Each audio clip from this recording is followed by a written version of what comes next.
So good afternoon, everybody, and thank you very much indeed for tearing yourselves away from lunch to join me here.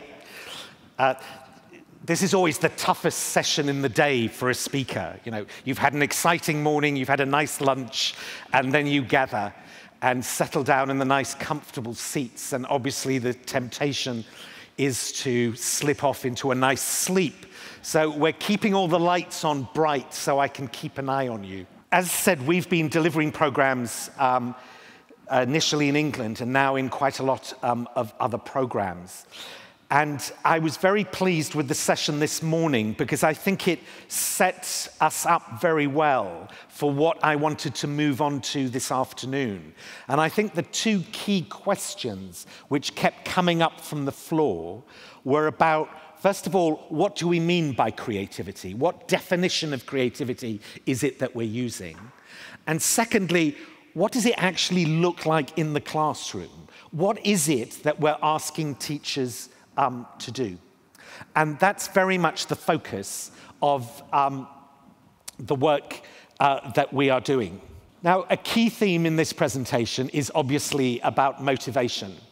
And I'm sure many of you, as educators, will probably recognize this boy and have seen him in class.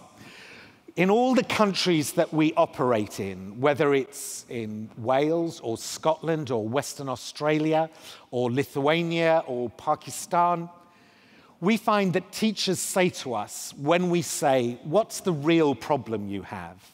And they go, "It's the lack of motivation and engagement of the children." And the reasons they give are always different. In Western Australia, they have full employment. Every boy in school knows he's going to get a well-paid job in the mining industry. So the boys sit in class and go, "Why do I have to learn anything? I've got a job coming my way. It's no effort." In some of the deprived communities in Wales in which we work, the young people say, "Why do we have to work? We're not going to get jobs. My parents haven't got jobs. My grandparents haven't had jobs. This has gone on for 3 generations," and so forth. But ultimately, it seems to me that the reason we have this problem with motivation in education is that we sell education to young people by saying, "Work hard and you'll get a great life." And they don't necessarily believe you. And the core of re-engaging young people in education has got to be to make education intrinsically an interesting experience. Because if you do that, then you will hold them. And the promise of some future benefit will no longer be the key to what you say. Now, a few years ago, I was visiting one of our schools in England and seeing some work that we'd been doing there. And at the end, someone came up to me and said, "Oh, there's a boy here, a 16-year-old boy. He's making a short film about your program, Creative Partnerships. Could he interview you?" And I said, "Yes." And we went to the school director's office, and I sat down, and the boy was there. He had a video camera. He asked me some questions, and I went away. And I thought no more about it, except 4 weeks later, I got a DVD in the post, and this video is what was on it. My name is Paul Collard. I'm National Director of Creative Partnerships. At its heart, Creative Partnerships is about making education a better experience for young people and making sure that they leave school with a set of skills that are going to set them up properly to be a success in the 21st century. Ultimately, if Creative Partnerships is going to have a long-term impact, then it is going to be an impact on teachers, because we can't forever be in schools doing that. What we have to do is to be able to work with teachers and bring around changes in what they do. If you get the right creative process going, and you step on the outside and you're watching people, then people are at their most alive when they're doing that. They're completely focused, engaged in this different place. And it's that look of absolute rapt fascination that you get across people's faces that makes it all worthwhile. And you think, that's absolutely living, actually. I can't see any resemblance myself. A few weeks after I got that video, I was having a meeting with the directors of some big advertising companies in England. And advertising is a very big sector of the English economy. It generates lots of jobs, they're really well-paid jobs, and as a result, lots of people want them. So it's very competitive to get in. But what's been going on is that the advertising agencies create unpaid internships so that young people can work to get experience so that they can then apply to jobs. And a lot of young people now do this for up to 2 years.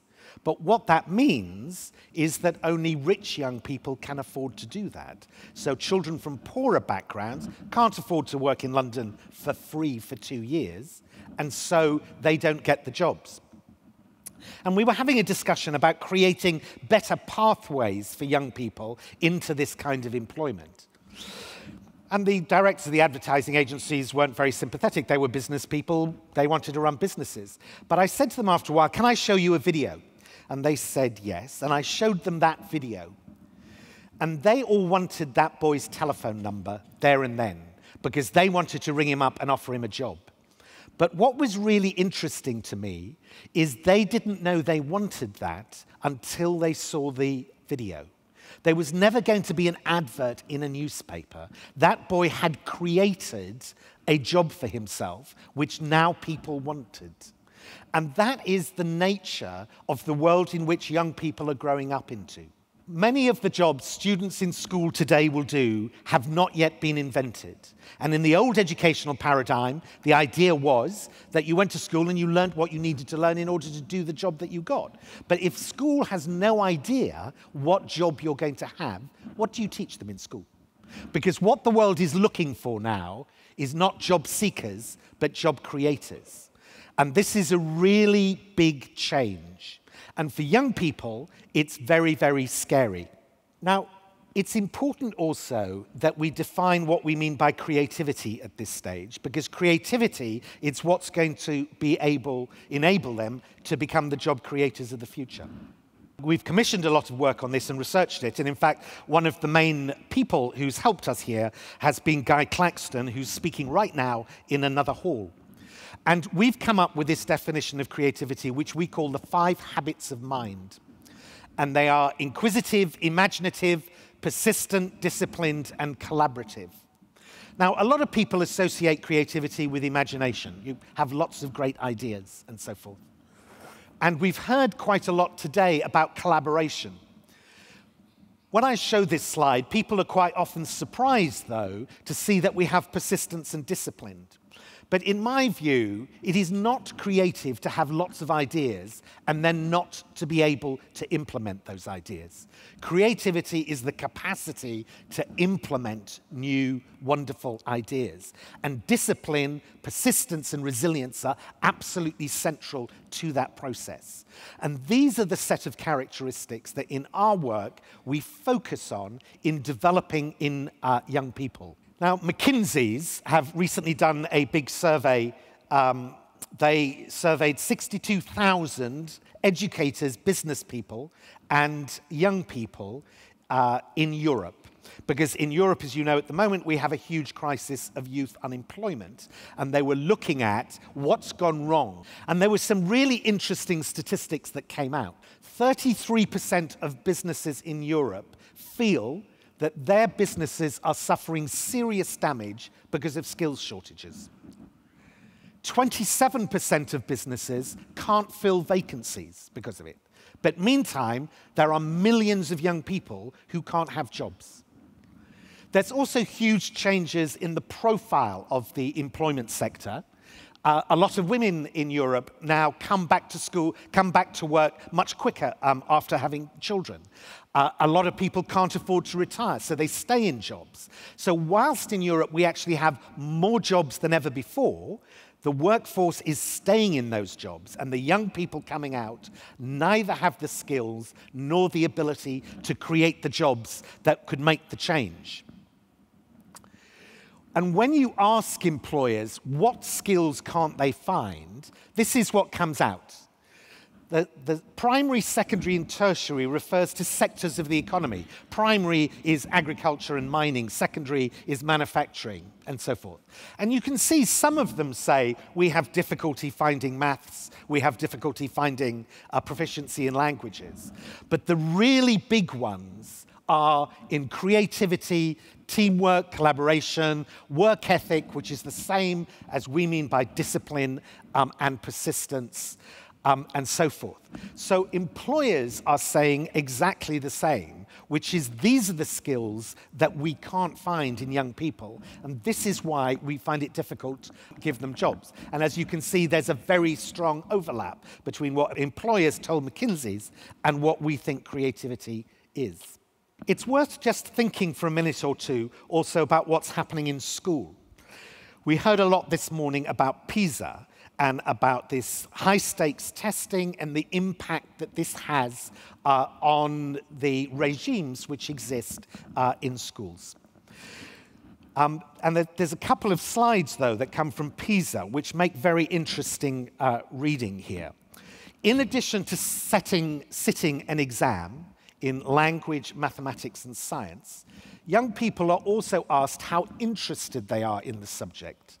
And the reason they're asked how interested they are in the subject is that the predictor of going on to become a scientist is how interested you are in the subject and how good you think you are, not actually your test score.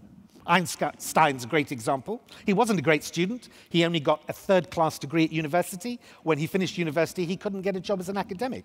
But he was so interested and confident that he wrote the theory of relativity whilst working as a secretary. Now, when you put together interest in science and science scores, it looks like this. The little black dots are the countries. And right at the top, you can see a little black dot which says Finn for Finland, because we all know that Finland always comes top in PISA. But the truth is that their pupils are the least interested in science, and none of them have any intention of going on and studying science. And that if you exist in an environment in which you've taught young people to be really good at tests, you might in fact have defeated the purpose, because in doing that, you've actually drained the interest in the subject out of them.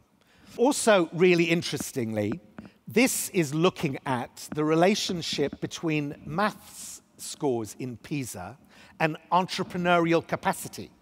So we say what the world is looking for is actually not job seekers, but job creators. But we can see that there is an inverse relationship between the math scores and the entrepreneurial capacity. So in the blue is the math scores, and you can see Singapore, Korea, Taiwan, Finland. Fantastic.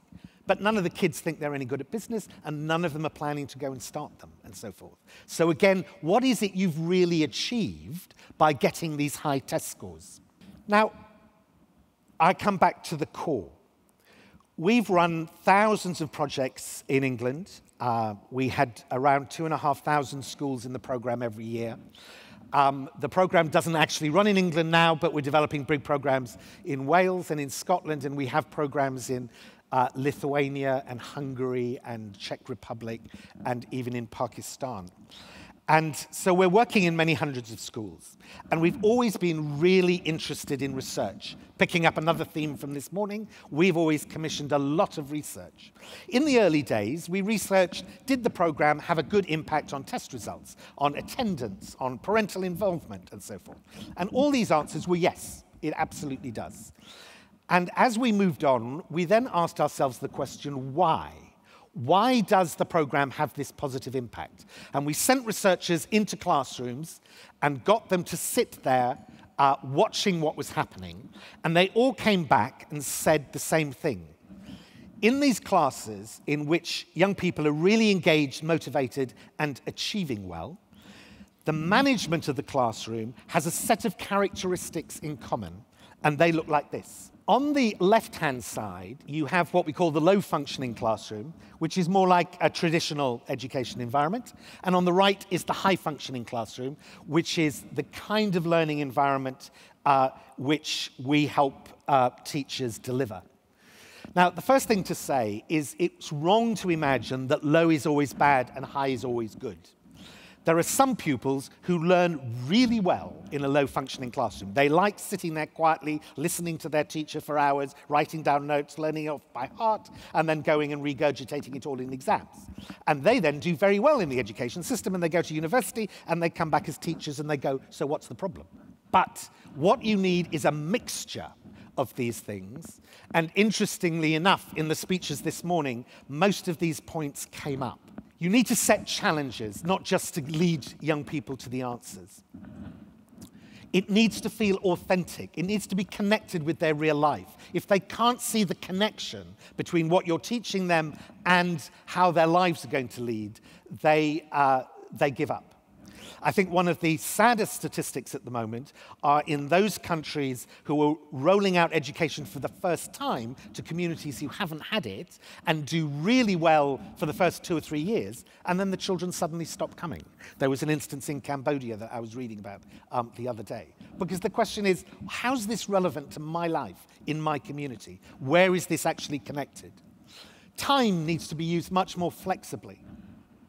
The organization of space, it's much more about getting people to work as if they were in a studio, focused on their tasks rather than focused on their teachers. Group work is very important. Collaboration is at the heart of a lot of these processes. And the visibility of processes have to be very high. That was another point which came out of Tony's speech this morning, when he was saying you have to be able to see the learning and you have to be able to share it. And a lot of time in school, teachers writing or speaking, pupils taking notes, nobody knows what the notes are like. If the person submits a piece of work, the teacher sees it, no one else sees it. That's low visibility learning, and it's not very motivating. And emotions have to be part of the learning. There's a book that has been published in the last 3 or 4 weeks by the OECD on mathematics, How to Teach Maths for High Performance. And it places emotion at the center of teaching mathematics. Where emotion is engaged and connected, you get the highest attainment, the greatest motivation, and engagement. And what one is looking for is self-managing learners, and reflection all the time is central to that process. So our role as an organization has been to work with teachers to help teachers use this in the classroom. And I don't think any of this is radically new. I mean, I know from Vicky Colbert's work is that this is very much what has been going on in her schools for all these years. It was taking these same principles and applying them to the development of curriculum and the way in which learning took place amongst her children. I want to give you a couple of examples here. So this is a high-functioning classroom in Lithuania. And one of the questions this morning was about primary schools, and the 2 examples I'm going to give you are from primary schools. So this is a literacy class. And the challenge that we were working with the school on is that the children were not learning their letters. And so the basic building blocks of learning to read and write was not happening. And working with them, we said, well, we think the problem here is the children are not listening. If you listen to your environment, you will hear letters. So on the first day of this project, the children are actually lying there listening to their school, just completely quiet. Listen to the school and see what you can hear. Then we took them out about town. We took them to the local railway station. And what the children are doing there is they're listening to the sounds and using letters to invent words which recreate the sound of the station, all the sounds they can hear. There they are in a subway doing the same thing. There they are in an indoor market doing the same thing. And what you can see there is the look of intense concentration on their faces. But they were doing something that I remember doing in school, which was writing my letters. You know, going g, h, j. But suddenly, it's become a really interesting activity as they go around. Then we took them to the university in town, and we took them to a Turkish lecture. None of the children were Turkish, had ever spoken Turkish before in their lives, and they simply had to sit there and listen to Turkish and work out how to write it with the letters that they had. And then And there you go, again, the same concentration, and I would say the same persistence. To be in a Turkish lecture when you've never spoken Turkish and to listen to it takes a lot of discipline and focus, but you can see it there in their faces. And then they come back, and working in small groups, they have to look at the words each person had come up with and choose the best ones and make them as good as they possibly can. And when they'd finished, there was a selection of words from each table, and it looked like this. This is from one of the tables. The word at the top is stotis, which is the Lithuanian word for station. They'd been to the station. And the first word underneath that is čektikas, and it's the word that the pupils came up with to describe the sound of a train coming into the station. Čektikas, čektikas, čektikas, čektikas, so forth. So they're just learning how to use their letters, how they fit in words, how to create words. So they're doing the basic steps of literacy, but they've done it in a way which applies all the principles of the high-functioning classroom. They were set challenges, not given answers. You work out how to use letters to capture these sounds. It felt very real to them. It was very physical. They moved around. They worked in groups. Their experience and their learning was absolutely central to that process. And there was plenty of space in that for reflection. So, in my view, learning about creativity is not something you do as well as everything else. It is how you should be delivering the curriculum in the first case. And every subject is capable of being taught in these ways. And the challenge is how to equip teachers to learn to teach in this way. It's the same number of hours in the day. It's the same subjects they have to teach in any case. But it is ensuring that these elements of the learning are going on. And that what isn't happening, certainly most of the time, is the kids are not sitting in rows listening to the teacher talking. The final project that I'll talk about is in Karachi, where we've been working recently. Because obviously for us, one of the big issues were, this is all very well working in Europe, but how does this actually translate into a very different environment? So Liari, where we were working, has this small school who we partnered with to help. It's a private, it's free, but it's a private school. It's run by a small foundation and by a remarkable woman who runs it. And it has an interesting set of rules. Children enroll at the age of 3. And the rule is that if the child enrolls, so does the mother, because most of the mothers are illiterate in Liari. And the father has to go out and get a job. And I said, is that easy? He said, yes, the women get all the jobs. Here in Liari, the women look after, have the babies, look after the house, do the work and so forth. It's the men just lie around. So get them out. And I said, why? She said, because that fundamental family environment is central to learning. It's really hard to supply learning if you don't have those building blocks there. A literate mother, an engaged father supporting you in the process. And then she teaches them up to about the age of 8 or 9. And then she finds scholarships for them to go to private primary schools in the city elsewhere. And the issue that she wanted us to work on in Liari was, particularly amongst the girls, is that they needed to develop their identity and a belief in their identity and their own voice. Because whilst she was making big progress in engaging them in the learning and so forth, she found that when they transferred to these other schools, they were crushed by the weight of the middle-class enthusiasm, if you like, which then descended upon the girls. How do we build that belief in themselves that they do have a right to be in education and so forth, because it's easily taken away. So we put in an artist to work with this group. There were a few boys in the group, but they were mainly girls, and the group was selected on the basis that they were the shyest, the most retiring, the least self-confident.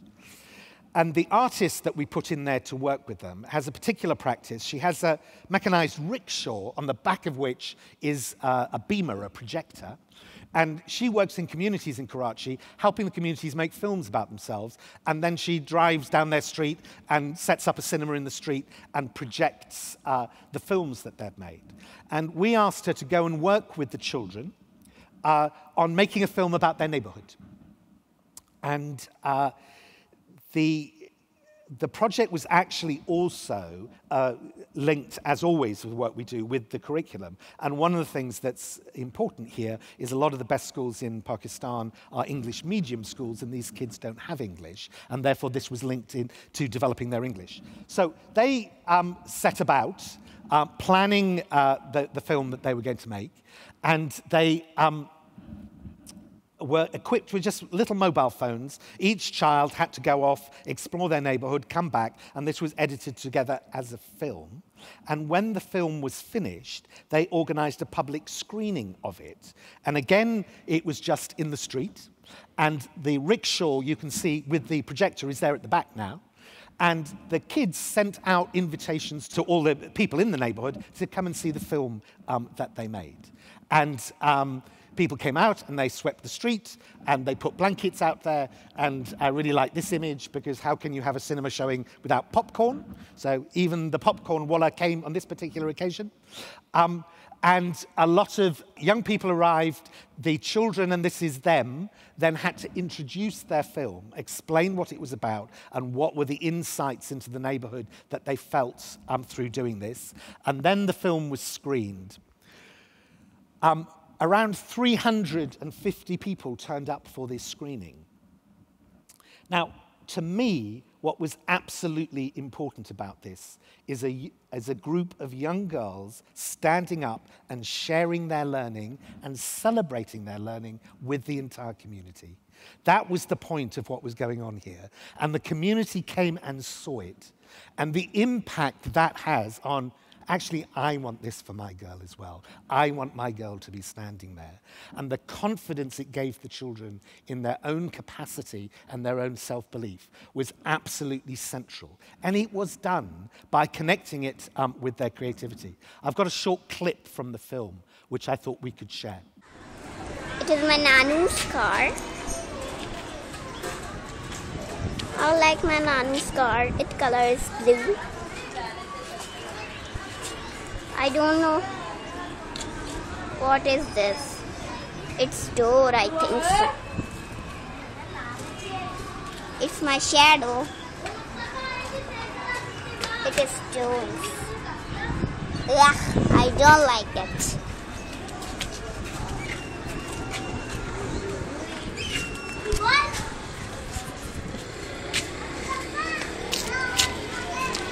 What is this? I think so it's math. Oh no, what people can do it? It's a bad thing. Come, let's go.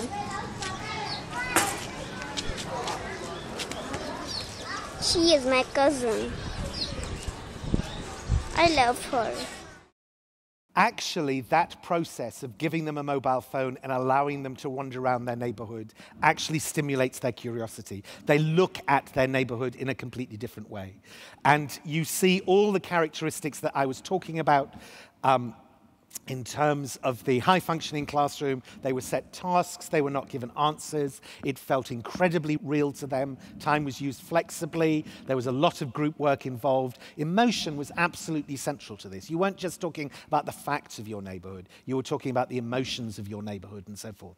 And this creates a really deep learning experience for those young people, which the head teacher said has utterly transformed their lives. That group of young people who went through that. This isn't very complicated stuff. It isn't stuff that requires sophisticated technology they don't have access to and so forth. It does require us to work with teachers to help them understand how to do that. Not that they have to go away for a year to study something, because all the best learning for teachers takes place in their classroom with their children. And more often than not, what this way of working does simply makes the pupils visible to their teachers for the first time and allows them to understand who they're teaching and what they're learning. And that then allows those children to develop and to succeed. So our commitment is, how do we give the opportunities for teachers to learn to teach like this? We know these are the building blocks of what works. All teachers are capable of doing it, and if we had it, it would utterly transform the nature of education. Thank you very much indeed.